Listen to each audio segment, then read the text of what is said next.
Hello, hello. Welcome to Media Queen TV. We have the amazing Scott Tegan with us today, and a hot topic for anyone who's seen the movie I Care a Lot.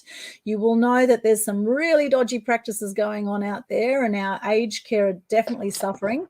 And today we are going to be talking about how we can shift that and what Scott is doing to help turn that around. The topic is the crisis of quality support care. And it's not just with the age. We'll talk about all the support care out there. We'll have a chat about that. Before we chat with Scott, a little bit about Scott. He's worked across many industries and disciplines, including five-star hotels, professional AFLW teams, bodybuilders, cyclists, and his favorite NDIS participants. His vision is to assist 1 million people to improve their own health and wellness, no matter their status, level of fitness, or mental health. Scott knows that every human being has what they need within them to turn wellness challenges into positive change. Welcome, Scott. Hello, good day. Good to see you, Aldwyn. Great to have you here. And for those who know the BX Network, Scott actually runs one of the managers there at the BX South Brisbane event, which is awesome, along with Colin Lee and a few other champions there. So we actually met through BX, and Scott invited me to speak at some of the events there, and now we're chatting here today. So, Scott, can you let us know a little bit about your background before we start, about where you grew up and what your family upbringing was like? Get a bit of a snapshot of your history. Cool. Yeah, I grew up in Logan in the south side of Brisbane. Very, very well-known, prominent area. Yes. Is currently the hub of where most of the NDIS participants live in Queensland. The largest portion of the funding is in those local areas. Went to school at a brand new school, got out of school as fast as I could, went straight into a chef's apprenticeship. Loved cooking, that was my creative outlet. Really enjoyed it, travelled around the country for more than 11 years, working in large five-star hotels, managing teams of up to 55 chefs. Came back to Brisbane, went up to central Queensland, running some motels that were part of a listed entity.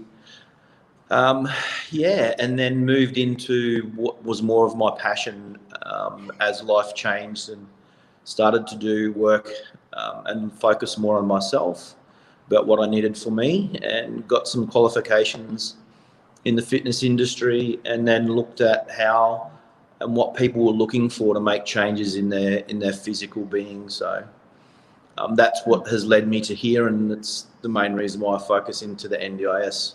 Do a lot of rehab work alongside a lot of physios, and really look forward to supporting people, and that's really what's at my essence, is just getting alongside people and supporting people. Amazing. And you are definitely supportive. I can vouch for that. I know when I was in trouble recently with a property, you came to the rescue, and I was so grateful for that as a side thing. When I put a SOS call out there, you were there. So grateful. You've got a huge heart, Scott, and I love what you do. And Thanks. Now, for those who don't know what NDIS means, can you just let us know what that stands for and who that covers?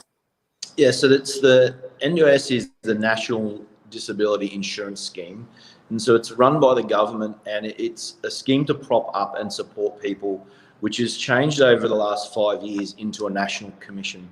It used to be run state by state, and it was not as well organised. It's now been the Labor government who put it in place, is now back in, and we're seeing some continuing improvements in regards to communication and flow through of some of the promises. And so there's some real good positivity, again, I feel, in the industry for the disabled, who are getting and feeling a little bit more supported than what they used to. That's good news. That is definitely good news. And so how do you work, and how do you support people in the industry? So I have a couple of different avenues in which I do that. I work for an awesome business called My Sister, and that's my role there is as a relationship manager. And so in that role, I find and seek out other providers who have the same similar values to us and who operate in the same way. and we work together in a collaborative fashion. So we're there to support the participants. And so we can't do and provide everything. So we have to have those networks to be able to refer participants into other quality providers and to allow those specialist providers to do what they do. So we stay in a section of the market which is called the lower level of care, a lot of in-home care. And so we don't do any of the complex care. So anything that involves nursing or peg feeding or anything that's what is classed as complex, that's not what we do, but we refer those sorts of participants into more specialist providers who have RNs on their books. They have their staff are trained and have a lot more experience in dealing with those situations. And so that's my role there. Also have my own business, which is called Workout Wellness, and that's my PT arm. That's where I get alongside of and support individuals who need assistance with mobility and are working through rehab spaces, and typically do that alongside of physios and OTs, work hand in hand with those guys. Then we have another arm which is called LOL, so LOL, but it's not a laughing matter. That's our little catchphrase. And so that's Living Options Link. That's about a new section of NDIS where they're trying to bring together people and keep them more in a community style care environment. So they're sharing with people that they want to share with. They could be able-bodied relatives, they could be good friends. And so that style of business for us is what the NDIS is looking to move more people away from supported independent living funding and more into an ILO, which is individualised living options. So we're covering a fair few things, and we've got some other things happening in the background, which at the moment I can't really talk too much about. But what we do as a collective in our small group of entrepreneurs is we find where the gaps are within the industry where our participants are really suffering.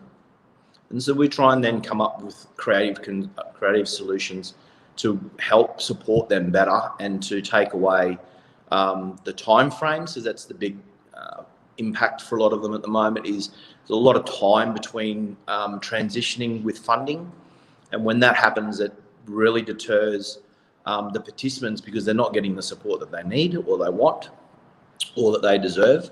And so we try and do a few different things to bring those timeframes down, to access some different styles of therapy and do some different things to find out how we can support them better. But we just have a team of people that really focused and work quite hard at looking at alternatives rather than trying to stick in something that might be considered to be quick and easy. That sounds amazing. I know, having dealt with my aged care for my parents, it has been an absolute mess, I must say. Long wait times. We're talking months and months wait times. Everything needs to be assessed. Like the red tape and bureaucracy. I mean, by the time they work all this out, half the people will be dead by the time that they even get any care. So it's just insane what is going out there with the elderly. And of course, those with disabilities. I've heard also that it's very challenging for them, and for others, less fortunate, I guess. And so, what are some ways typically? So, what are some jobs you've done recently, for example, or how have you helped some of your clients recently? This week had one of my PT clients who has actually just transitioned into an internship. And so one of his NDIS goals was to get off the pension and not to be reliant on the pension. And so through my business contacts, strangely enough, Aldwyn, we met this lady at a BX meeting. So my client has a degree in IT and wanted to really launch his website and graphic design business to be able to sustain him financially. That was his goal. So I took him to a couple of BX meetings, and he was really blown away by how he was actually accepted into the group and wasn't ostracized, and he didn't feel judged. So that in itself was a massive win. I was very stoked. Absolutely stoked. That's awesome. The power of connection. And so he started an internship this week. with Brilliant. this other lady as a mentor. And he sent me a message yesterday saying how ecstatic and grateful he was. Yes, and I'm getting emotional. Oh, that's fantastic. So you're really Awesome. changing lives, Scott. Absolutely. Yeah, that's what it's about. Amazing. Exactly what it's Amazing. And in your own personal life journey, I know you've had a lot of ups and downs. What are some of what are some of the hardest times you've come through in your past, and how have you come through those moments? Since you're crying, we might as well keep it going. Absolutely. Absolutely. Yeah. Why stop when we're here? Yes. Yeah. So the most significant thing was on my own depression journey and going down the path and considered taking my life. And that was tough. Yeah. It wasn't easy to come out of it, but once it started to transition, it was a much easier journey. And so when I realised that I was supported, it made a hell of a difference. And so that was how long ago was that you went through about that? 10 years ago when that. And was there something that led to that dark moment for you? Ego, I think. It was probably the only thing really that was just the ego got in the way, and it wasn't anything really that triggered it. It was a slow, gradual thing that just built over time. My heart was closed off and I couldn't feel much, and so that's just ended up being quite numb, and that's really what happened. That I can't understand it or explain it in a different way. There's nobody was at fault. No one was to blame. It was simply that I couldn't get out of my own way, really. That's how I look at it. And so it was a few individuals that stuck by me, really, that made the difference. Wow. Well, thank you for sharing that. I know it's a massive issue. In fact, during COVID, we've actually had 4 times the suicide rates through the last 2 years. So the general stats are every year about 1 million people a year worldwide take their own lives. So through COVID, we've had about 4 million people taking their own lives, and a lot more taking their own lives than actually dying of COVID. And so the mental health issue is massive. And having had depression myself too, this is something that I am also really passionate about, helping to shift out there with more truth and good news and helping to lift the energy on the planet. And I've also had 4 friends who took their own lives, and 3 of those 4 friends were men in their early 40s. And I know men in their early 40s is one of the highest demographics of suicide. And I'm not quite sure why. I mean, why would you think that would be, Scott? Interesting. So one of the other things I do is that where I'm a part of a not-for-profit that is all about called Counselling Men's Project. It's all about prevention of suicide and homelessness for men, particularly in Brisbane. Right. And so we offer free counselling to men. So the counselling is paid for by donations from organisations and from individuals, but it's all about breaking the cycle. And so it comes back, I think, to what is considered or can be labelled like a midlife crisis. Is we get to a point, and the couple of guys even in the NDIS that I support, it's all in and around the mental health space. They're consistently saying to me, I'm X amount of years old. I really expected that by this time I would be here in life. And so they have an expectation around what they should have achieved, where they should be, how they should be off financially, where they should be with a family or partners, etc. And so not being able to get and attain that level of status in society or be seen to be achieving something, it gets to the heart of a man, and it's what I believe is a big part of that, the awakening that happens. And so for a lot of men, they sort of go splat onto the concrete, or they are falling and something significant happens that they realise, and they're actually able to have that awakening. What I think it's also got a lot to do with, from a lot of the men's work that I've done, is that I believe it's because in Western society we don't have we don't initiate our young into manhood. Women are automatically done that through their cycle. With men, especially in Australia, we tend just to drag them down to the pub, have a few beers. It's not a very authentic way to do things. It's all it does is it's tend to numb stuff, and so it becomes quite soul destroying. Yes. And so with the different groups that I work with, we have formed rites of passage where we actually help people and we take them and transition them, even at 60 and 70 years old, through rituals, through walking with other men, through important stuff. And you can see a change in those few days from a man who might be in his 50s or 60s, and you can actually see him blossom from what appears to be a teenager actually into a mature man. And so it has a huge impact on what happens and how people deal with things.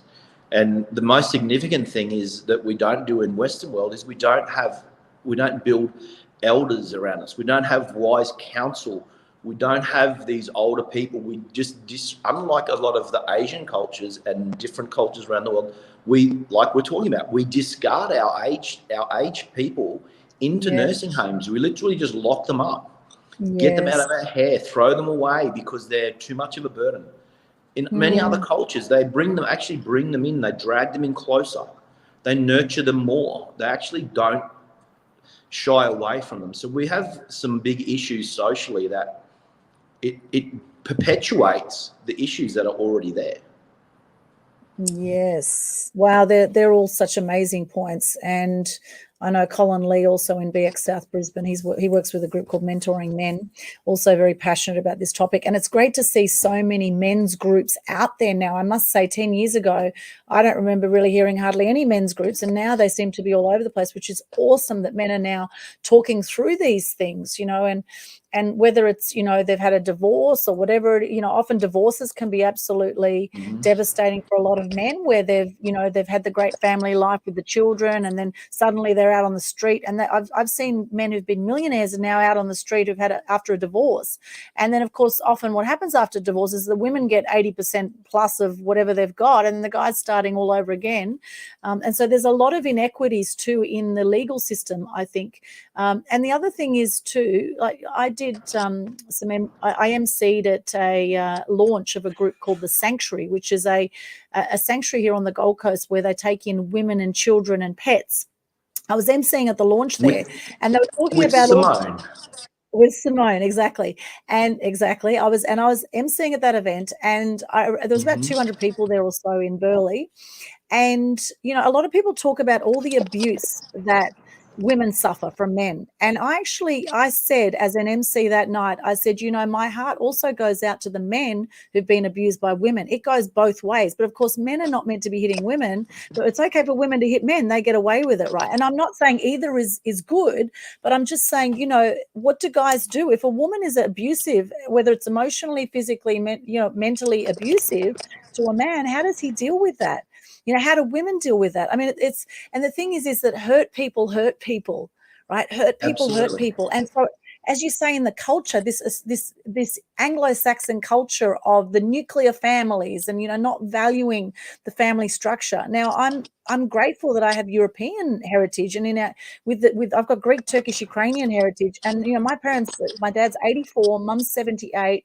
They live at home. Dad is looking after mum with her dementia. Mum looks after dad when he has his heart attacks. Whatever. They're there for each other, and and I see them whenever I can. I make a day a week to see my parents. And if anything happened to one of them, there's no way I'm going to send either of them into a nursing home. I don't care what it takes. I'll be moving in there. If one of them dies, I'll be moving in to support the other one. And that's part of our culture. They're on the Sunshine Coast. They're 2.5 hours away. But this happens, in Indian families, in, as you say, Asian, a lot of European families, where they have these extended families where they nurture each other in the family structure. They don't send them out to a nursing home. And my dad has specifically said to me, he said, if he dies, he does not want mum to go to a nursing home. And I have assured him that will not be happening on my watch, right? As long as I'm alive, I'll be looking after mum no matter what it takes. And I know it can be difficult, particularly when they start losing their faculties and they have issues even going to the bathroom. I mean, it could be challenging. However, there's ways around it, right? There's ways around it. And so we've got a family we're working with at the moment, because the NDIA is supposed to have a cultural acceptance policy. So we actually have a Japanese family where the young mother is disabled and she lives with her father, and she has a 10-year-old son. Now, trying to find them specific supported independent living accommodation has been extremely difficult. However, there's been some really positive not legislation, but some really positive reversing of judgments through the tribunal, where families have now been allowed to live. And so the funding models and stuff need to be adjusted, because in that environment, you can't take away the grandfather or the son from the mother. They need to reside in the same home. Yet, under the regulations and how the funding models work, it's not really possible for that sort of stuff to happen. And so even through the funding models, it's really, really discouraged, because there's unless you find a specific provider who is willing to lose money in that situation, because you have a home that's designed for 2 or 3 disabled people to be living in it. And so you need the funding from 2 or 3 people to be able to make that profitable. So you're only going to be able to have one person in there and have access to one lot of funding. The other 2 bedrooms are going to be taken up by the son and the grandfather. And so that model and how that is perceived to work is really out of congruency with what the whole legislation and the reason that the NDIA was actually founded. And so there's been some big appeals through the tribunal that have actually won, that are now helping to make some significant adjustment and changes to things. But it takes time. It takes a lot of time. It takes a lot of money to go through a tribunal to get and to seek that win against when you've been told no twice in the past. Once you get 2 declines, and your only possible avenue then is to go to the tribunal. And so it becomes a very expensive way for someone to actually try and achieve something that should be relatively straightforward. And very stressful, I can imagine, too, going through the whole court system. And, one of the most stressful things is actually moving house. And we know there's a rental crisis at the moment as well, a housing crisis. And so that wouldn't help. We've had a housing crisis in Australia for a very long time. Absolutely. We've never had sufficient levels of housing. If you look at our public housing system, there's been a 5-year wait list forever, for as long as you can possibly remember. In recent times, if you put on top of that equation, you put in there the COVID has affected housing in such a dramatic way. You have to look at, there's 24,000 Southerners have moved up here to Queensland, which have had what's had a significant impact on the cost of our housing and on the availability of our housing. But you also put into that the number of times that we've been flooded, and the amount of people that have lost their homes in recent times. I'm not talking once, we're looking at 3 times in the last 2 years, and that's ridiculous sort of numbers. People are at their wits' end. You were talking before about suicide rates. People who aren't dealing with a disability, but they're being displaced 3 times in 2 years and rebuilt each time, and now they're at the point where they're just going to walk away because A, they can't get insurance, but B, they're so drained and they're sick and tired of going through that. So we have some participants in our NDIS participants who literally were lucky enough to be in hospital having a procedure at the time and was transitioning into our business, but they were living in a caravan. And I know of a number of participants at the moment who are living in hostels, in caravans, because there's no other options. But this poor particular lady, she didn't have much. I mean, she's living in a caravan. She actually lost the whole caravan, everything got lost in the floods. Wow. And she was safe because she was in the hospital, but she was transitioning into one of our homes. And so she was in a position where she couldn't really understand what had happened. She obviously knew it wasn't a good thing, but she couldn't really feel the impact of what had actually happened because of her disability. But poor lady lost everything. She had nothing. We literally had to take her into Coles, into Woolies, into Big W, and buy her all new clothes and get her organised and get her set up, because she had a bag that she was in hospital with a couple of things, and that was all she had. Wow. So the housing crisis has gone through the roof in the last 2 years because of the pandemic. It has escalated again recently because of the floods. Down south is going through the same thing now, so we're going to have the same sort of things. It's going to prop back up. So it's not going to go away, and we need to be resilient, and we need to form little teams is the solution that we feel is the best way to cover off these different challenges. So we have different teams dealing with different issues in different parts of our marketplace. So we have a team that's dealing with housing. We have a team who's dealing with the staff shortages, which is probably our biggest challenge at the moment.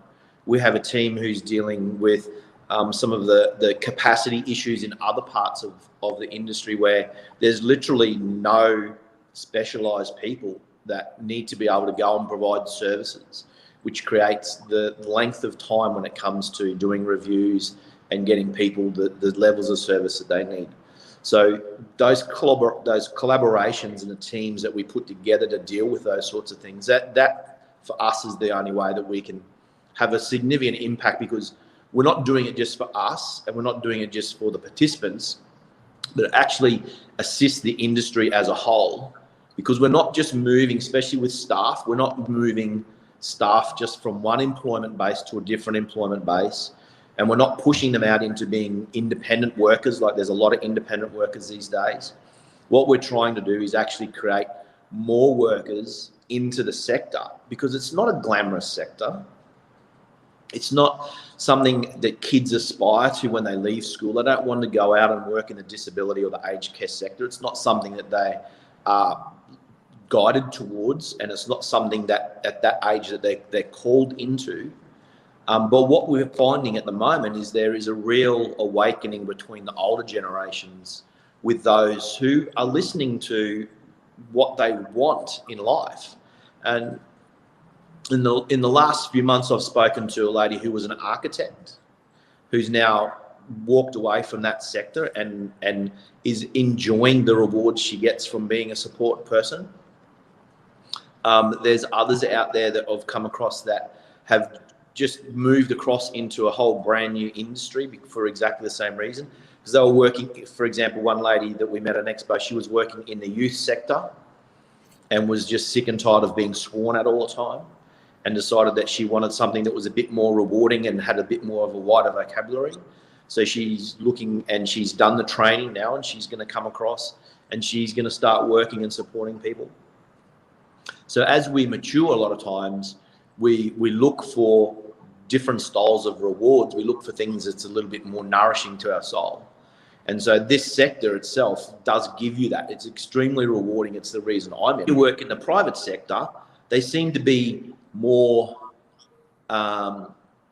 determined to gripe and grizzle about things that they're not getting, and they really lack that gratitude towards things that they are getting.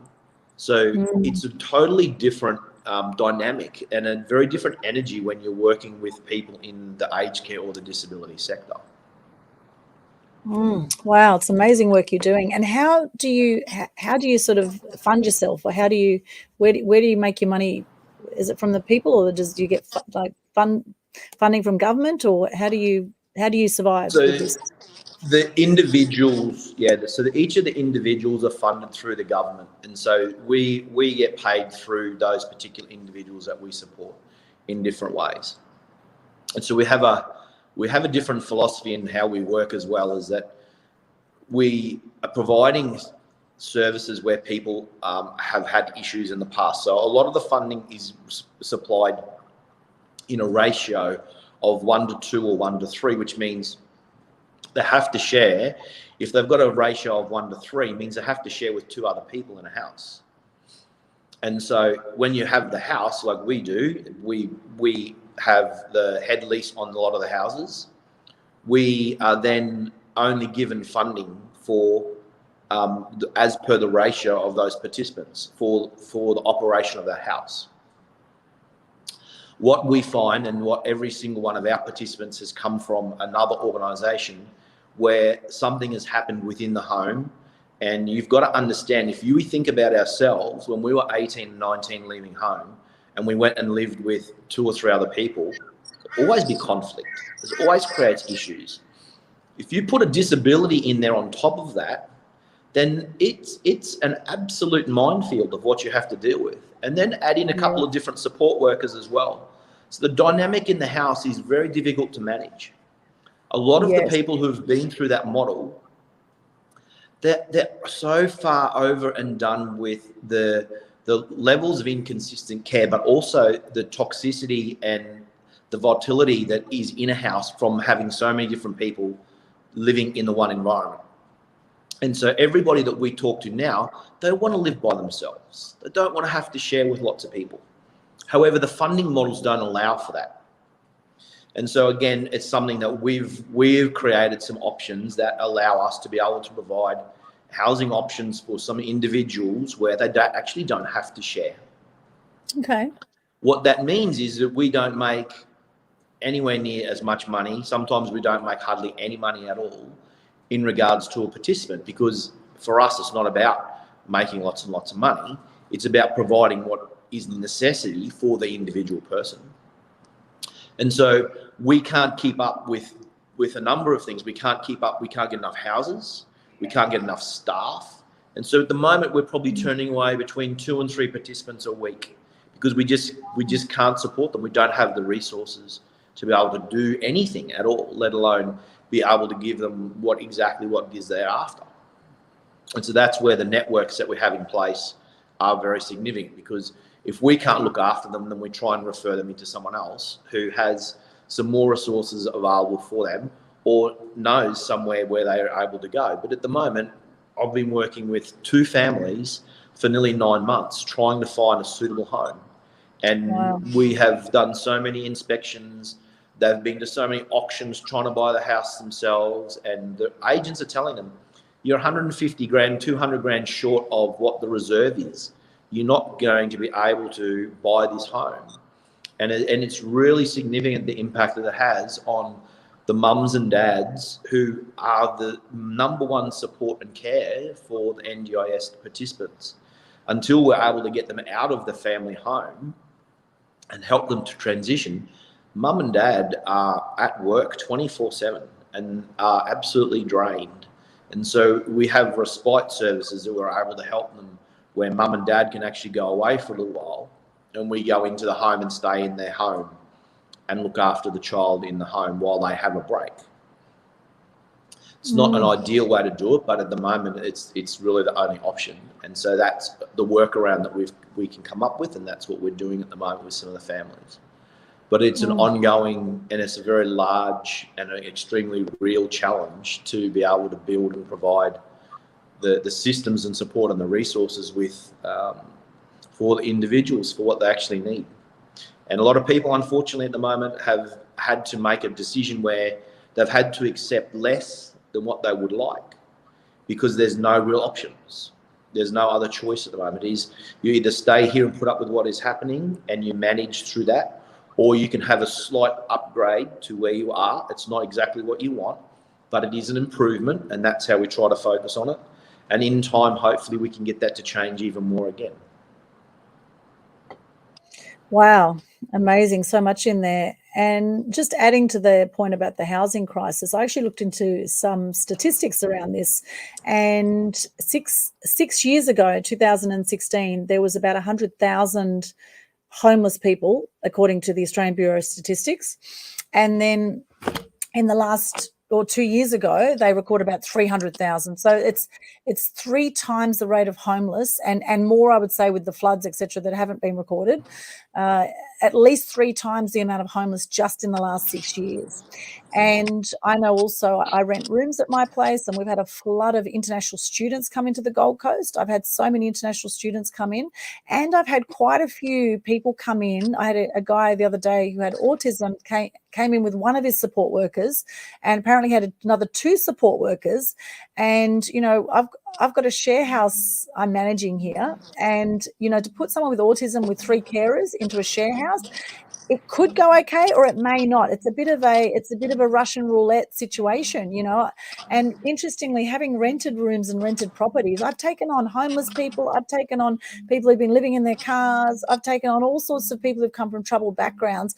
And often what I've found is that things just end up often worse. I think, well, I'll bring them in, I'll give them a safe place, but often if they haven't sorted out their victim mentality, because often there's a lot of victim mentality going on in the background, if they don't get that stuff sorted, it doesn't matter where you put them, you know, that they're going to be dysfunctional, and they're going to be, you know, like we've had people here in the past that just partied all night, being inconsiderate of others. It just doesn't work in a share house, right?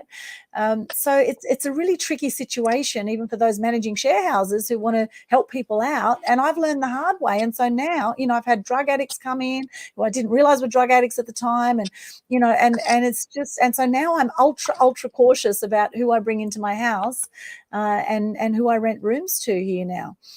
Because of being burnt several times. And we've seen also some shocking tenants out there that have totally trashed places. And of course, if things go to court, of course, it's things generally in the tenant's favor, and they get away with all sorts of things. And they can pretty much squat in a house for 3 months as well. However, you know, I do believe in karma. I think what comes around goes around. And so it's a tricky situation on both fronts, you know, because the people that are renting out the properties, they want to get the best possible tenants they can. And, you know, generally if there's support workers involved, you know, for me, my experience with people with support workers, like I had a lady that came to live with me a few years ago, I had a support worker, ended up she was an alcoholic, and she drank every little bit of alcohol I had in my house. And I didn't know she was an alcoholic, and she ended up, you know, very disruptive. And so now it's, if they turn up with a support worker, I'm on alert now. You know, I'm like, oh, I don't know about this. I'm not sure how this is going to go. Yeah. You know, so it's tricky. It's tricky both ways. Absolutely. So what do we do? What's the best solution, Scott, for this crisis of quality care going on out there? So a couple of things we're working on project-wise. So with the housing, what we tend to do is my sister takes on the head lease, and so we carry all the risk. So we put the tenants, we find the participants and put them in the houses. So regardless of whether they pay rent or not, it's our lease. So we're liable for the entire total amount of that lease. Means we have to come up with a bond. Means we try and go into 3-year leases, which is obviously as long as we can get under a typical RTA lease. The rental tenancies Queensland lease. So that takes a lot of emphasis and a lot of strain off the participants. And then we have a subleasing agreement with the participants. And so we tend to find that relieving of pressure and the fact that they are more stable in their home. Because one of the things that I looked at from the very beginning is, if you're trying to provide someone the tools and resources to increase the quality of their life and help them fight through their challenges, you cannot do that when their biggest concern is whether or not they've got a roof over their head and how their safety is. So until you can provide them with a safe space and something that feels like it's their own, the other components within the system of helping them to improve their capacity levels, it's never going to happen. And so that's where we see the differences in the 5 years we've been doing this, that stands out, and it's highlighted to us in every single little thing that we do. I mean, these guys that I talked about before who have just entered into internships, that's because they're now in their own house. He was living with his sister for 10 years, underneath his sister's house for 10 years, being treated like a child, not by just his family, but by society, and was continuously told, you can't do this, you're not allowed to do that, and was not given or encouraged the ability to literally step forward and to be a man and to do what he wanted to do. And so we've put a few things around him. He doesn't have massive amounts of support. We've encouraged him and we treat him like an adult, and he's stepping up and he's doing the things that he wants to do.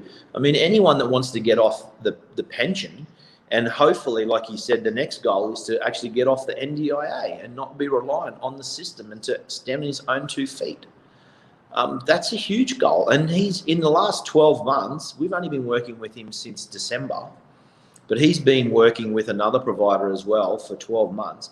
And he has come so far in that 12 months, mainly because he's now living by himself in his own place. He's got some inspiration, and he actually decorated and has made some improvements internally to make the space really feel welcoming and nurturing. And that, for anybody, let alone for someone who has a mental health challenge, that is astronomically massive and very, very rewarding to see that actually happen organically. And so he wasn't guided to do any of that. He wasn't told, you should go down to Bunnings and buy some plants, create yourself a beautiful big rainforest wall in your home. That just came automatically natural because he was feeling nurtured and nourished, and he just was in that place. Nice. I like that. That's amazing. And I guess when they have that security, I guess the creativity can flow, and I guess, different people will respond differently, but that's a really lovely story. And it gives us hope, I guess, for what can happen when people are given a chance. And I must say, not all tenants I've had that have come in dysfunctional have left dysfunctional. Some of them have actually, turned around and improved their situation by being in a happier household. And I actually call my place the happy house. We actually, that's what we aim for, is to actually have a happy house here. And of course, there's going to be times that we all feel down at times. And I love the fact that you showed emotion here today, Scott, because that is a real sign of strength, I believe, in a man who shows emotion. Men have been taught not to cry as well. Boys don't cry, like the old Cure song. And, Yes. Guys have tear ducts for a reason as well, right? And Absolutely. I think it's fantastic when I see guys crying. I think it's great that they can express their emotions just as women. Some women don't cry either. It's interesting. Mm-hmm. Some people really suppress those emotions. And a guy I've been working with recently, Dr. Espen, he says the healing is in the feeling. The healing is in the feeling, right? So actually feeling things, feeling through things. And now the other big issue I believe in Australia is, because the Australian government is so generous with Centrelink and with dole payments, etc., I think a lot of people have become lazy because they're actually going to get more money often from the government than they will actually going out to work or going out to have a business. Some people in business don't make any money for a few weeks, whereas they'd actually be better off on the dole, right? Absolutely. Than actually being in business. And so it kind of makes you think, well, who's the silly ones here? Should we? And then you get those on, disability payouts, which is even more than the normal Centrelink. So, I think in some ways it's great that it's minimizing the homeless situation by helping people by actually having that. Like places like India and certain parts of the world where they have no payouts at all. There's homeless people everywhere. We don't have it quite that bad in Australia, although you'll see a lot in Sydney, Melbourne particularly. You'll see in the city and Brisbane, you'll see the homeless gathering around. And of course, places like LA, Skid Row is famous, streets and streets and streets of homeless people, which I've been to LA and seen all the tents. And I know in places like Skid Row in Los Angeles, that I've actually spoke to someone who interviewed some of the homeless people there, and they actually will commit crimes, some of these homeless people, because they want a home, they want somewhere, they want a roof over their head, and they want meals. So they'll actually commit crimes so they can end up in jail. So they'll get a roof over their head and they'll get some meals, which is a whole other ripple effect that goes another crazy way. Yeah, and we've seen it through the Counselling Men project. We see the other end of that as well. And so we see people who actually can afford to live in a home but choose to live on the streets because they don't want the responsibility. They don't want this. They don't want that. They don't want to be told what to do. They don't want to be railroaded into doing all these things and complying with different parts of society. And so they choose to live on the streets because to them, it's better for their mental health. They feel free. And so there's different aspects of why people are on the street. there's probably a large percentage of them that are actually on the street because they have a mental health issue. But you make a good point before, Aldwyn, because at the moment when we're constantly trying to recruit, we have an ongoing recruitment policy. And so this week alone, we had 3 people actually come through to the process of getting an interview with us, because we have a very high level of minimum requirements in regards to experience and accreditations and qualifications. And so typically we find 60% of those people who make it through our screening process, 60% of them, they don't even show up for an interview. Wow. It goes back to what you're saying before. So I really feel that people are being more encouraged not to work these days than they actually are encouraged to work. But they have to go through this process to be able to tick off that they're trying to find work. And so it appears that they're actually doing something so they can still get their benefits. And so we've got, I think we've had probably 3 or 4 in the last couple of weeks again, come through the screening process, get an interview, we talk to them, yep, confirm, and then they don't even show up for the interview itself. And so there's a whole quandary around what is happening in that space as well. Why are these people not showing up? Why are they not even having the integrity to just let us know, hey, I've got another job somewhere else, or I'm not interested anymore, or whatever the reasoning is. We've invested a lot of time and effort into this process, and it's not just unique to us. It's all throughout our industry, plus through every other industry at the moment. I think people really are struggling with so many different things that a lot of things just get too hard. And so it's easy just to walk away and not face consequences, or hope that there's no consequences that are going to follow. And so we are always trying to find, how can we circumnavigate this as an issue? How can we get past this? What can we do to reduce this from having such a large impact on our business? Our director, Sita, and I know of a lot of other directors as well in recent times, because of COVID and currently the flu is having such an impact on our staff being available, directors are actually going back on and having to do hands-on work and do overnight shifts to cover shifts, because you can't leave a participant by themselves. It's just not possible. You can't turn around to the participant and say, oh, I know we're supposed to have someone here to look after you for the next 12 hours, but we don't have any staff, so too bad. So there's also a huge drain on the capacity of the business owners as well at the moment, because of these different things that are being really significant, specifically in our industry. We are expected to service a participant, and we're happy to do this, who has COVID. So we're told and we get identified, this participant has COVID. So we're allowed, well, we have to most of the time, because it's a requirement, because you can't leave someone who's in that state that they can't look after themselves just because they've got COVID. But what happens to our staff then naturally is we can't guarantee and shield them from catching COVID. But once they have COVID, we can't send them in. So it just starts to create this huge perpetual reduction in our actual availability of the staff. There's so many other aspects to that as well, in and around the COVID clinics that drew away a lot of the RNs and the registered the nurses at the different levels, because they were large contracts and they were getting paid ridiculous amounts of money. So it put huge drain and strain into the whole care sector, because Queensland Health snapped up all of those people. Now in the hospitals, we have the same situation, because there's so many thousands of nurses and that at the moment that are off work because of COVID, and because they've got the flu, they're not able to go to work. And so we have this whole perpetual drain again on the impact that the current pandemic and the current flu virus is having in the hospitals.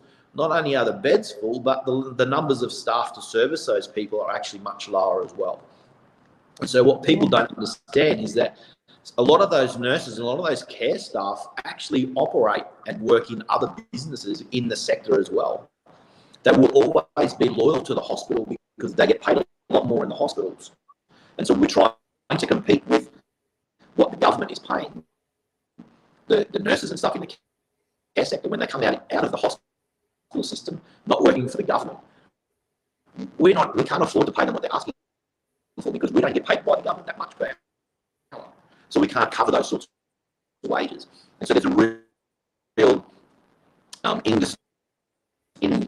indiscrepancy between what people are expecting in regards to the quality of their care against what we're actually able to provide, because we're not even able to compete financially when it comes to wages.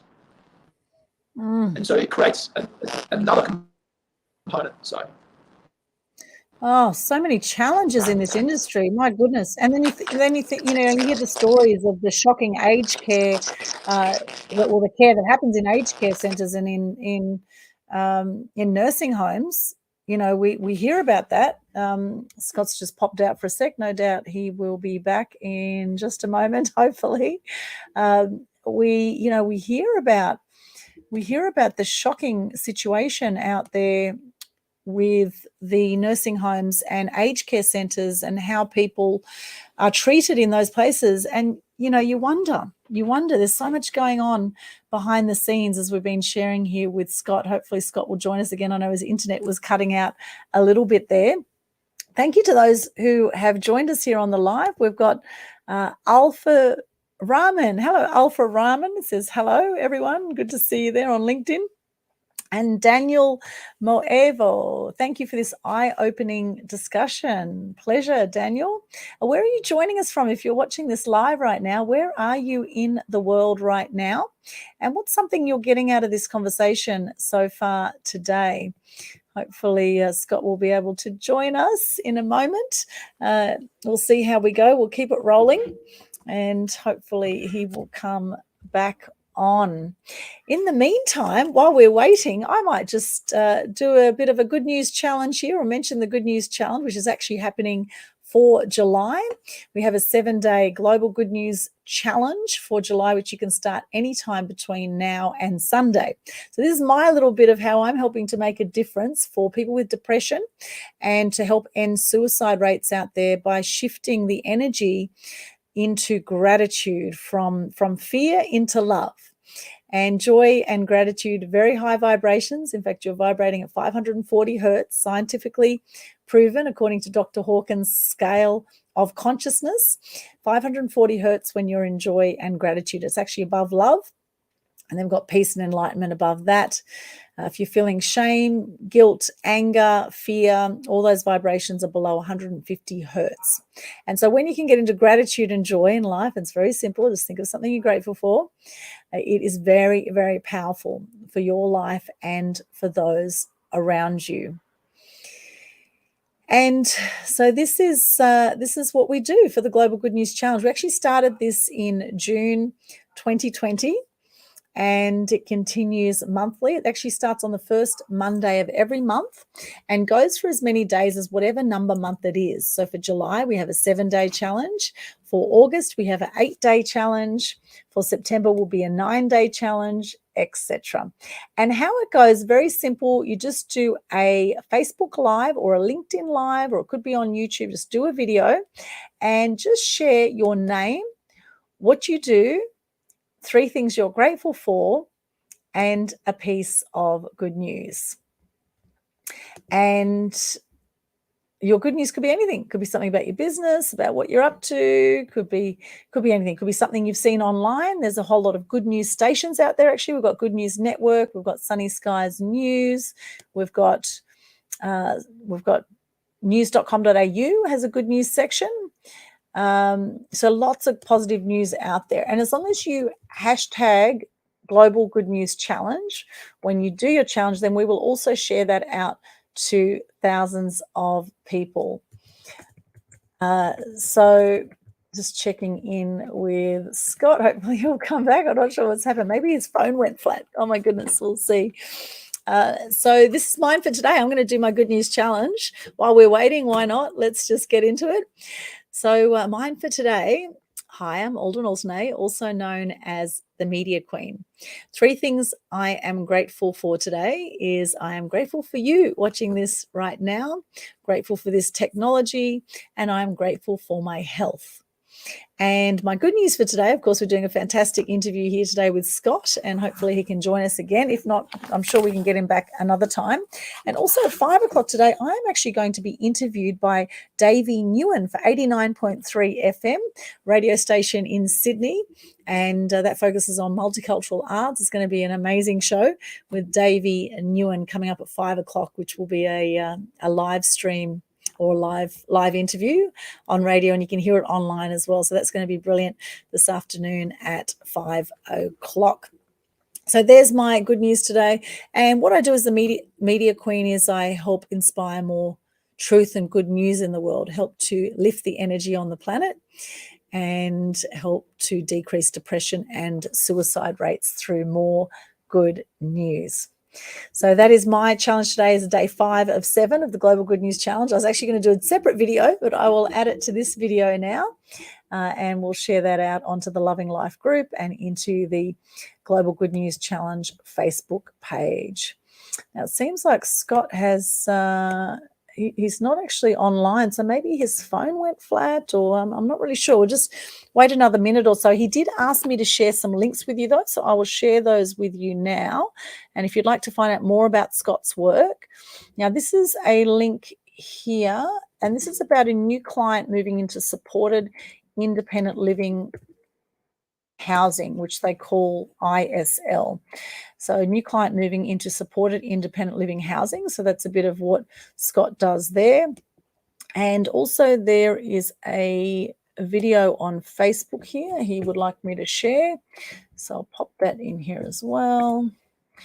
And then we'll also pop in here a YouTube domestic violence link as well, which I believe is quite powerful. So you'll see all those links there into the chat. Whether you're watching this on Facebook, LinkedIn, or YouTube, thank you so much for joining us. I'm going to put Scott's profile in here as well, his profile,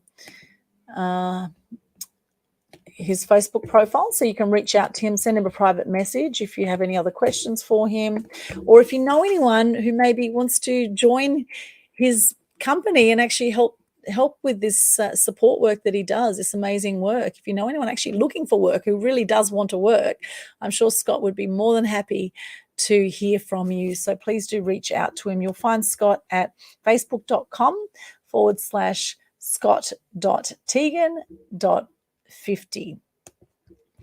And if you want to connect with me, all of my links are on a Linktree. And I'll grab those in just a second. You'll see that here. Let's stay connected. Here we go. This is here, Linktree/Aldwyn. And I have a free Publicity Secrets Masterclass coming up on July 22. That is going to be from 9 a.m. to 1 p.m. It's a Friday in a few weeks' time. And that's a 4-hour online masterclass where you can learn all about how to get featured in the media for the right reasons. You don't have to smuggle drugs from Bali to end up in the media. Okay, this is how you can get featured in the media, be interviewed for TV, radio, print, for online media, how you can be seen, heard, known, and make a bigger difference in the world. So that's a free Publicity Secrets Masterclass. You will find details on that at freeprssecrets.com. Pop that into the chat here, freeprssecrets.com. Here it is, freeprssecrets.com, all about our upcoming Free Publicity Secrets Masterclass, and the Linktree link here, which has all my links. I do recommend, if you want to find out what we're up to, that you actually follow me on Eventbrite. That's a great way to get updated on all our upcoming events. If you want to join in the Global Good News Challenge, then please check out the Global Good News Challenge Facebook page, and pinned to the top of that is all the details on how to participate in that. Here it is. Here's our Linktree/Aldwyn. Well, Scott, wherever you are, it's such a shame, unfortunately, that we've lost you here today. However, maybe we can do a part 2 of this interview. So stay tuned, and we can have another chat to Scott once he gets back online. Maybe his phone died. I'm really not sure what happened there, but it definitely started to cut out on the internet. So maybe there's some internet issues in the area. So thank you, Scott, wherever you are. Thank you so much for joining us, and hopefully we'll get you back for another interview, and we'll complete this interview here. And thank you for those who've joined us. Please pop into the comments what you've got out of this interview today, or something you're grateful for. What are you grateful for today? Just pop into the chat here, wherever you're watching this. What are you grateful for today? And if you really like what you've seen, then please subscribe to Media Queen TV and share the love. We've got some amazing interviews there. We've about 800 videos there now in YouTube, some phenomenal content. And I also have a BitChute channel and a Rumble channel as well for content that has been censored off Facebook and YouTube. You'll find on those platforms there. Okay, I always wonder if there's nothing to hide. Why so much censorship? There's nothing to hide. I do wonder, my friends. Has it ever occurred to you? Now, another great group I would encourage you to join is the Conscious Community Global group that I set up. We've got about 800 members in there now in just about 2 months. And there are some life-changing documentaries featured in this group. It's free to join on Facebook, so check it out, Conscious Community Global. It is a fantastic group, and these documentaries will absolutely blow your mind. And one of them, Out of Shadows, the very first line in that is, why do we believe what we believe? Why do we believe what we believe? Fascinating. So that's Conscious Community Global. Check it out over at Facebook. Thank you so much for joining me today. Thank you to Scott for being our guest today, and we will get him back, and we'll do another interview sometime so we can complete this one. But you've seen part 1 here today, and stay tuned for part 2. And as Gandhi says, be the change you wish to see in the world. And as I say, shine bright and light up all those around you. Blessings to you. Take care. Bye for now.